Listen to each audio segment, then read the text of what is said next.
1930년 제정된 법률을 동원해 캐나다에 50% 추가 관세를 예고한 도널드 트럼프 미국 대통령이 같은 방식으로 다른 나라를 타깃으로 삼을 수 있다는 우려가 나옵니다.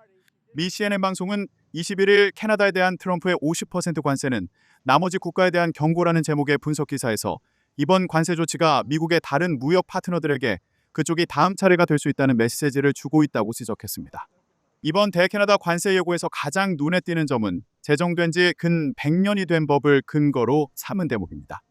1930년 제정된 관세법 338조는 미국 상품을 차별한다고 판단될 경우 대통령이 최고 50%의 관세를 외국에 부과할 수 있도록 합니다.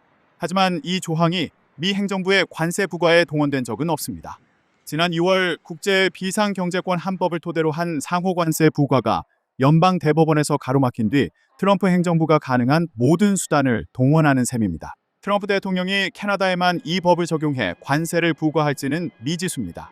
앞서 미 싱크탱크 카토 연구소에서도 트럼프 대통령이 관세 부과에 이 법을 활용할 가능성을 제기한 바 있습니다.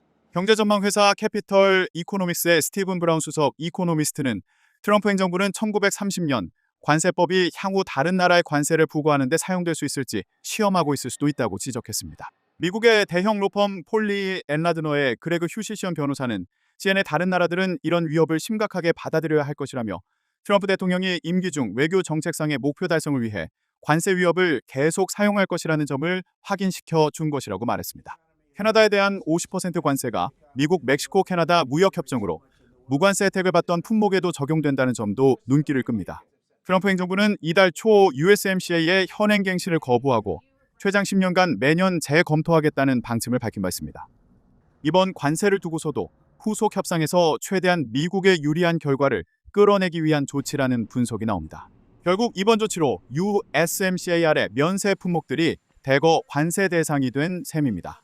CNN은 다른 나라들에는 기존 무역 합의가 이렇게 쉽게 무시될 수 있다는 의미일 수 있다고 지적했습니다.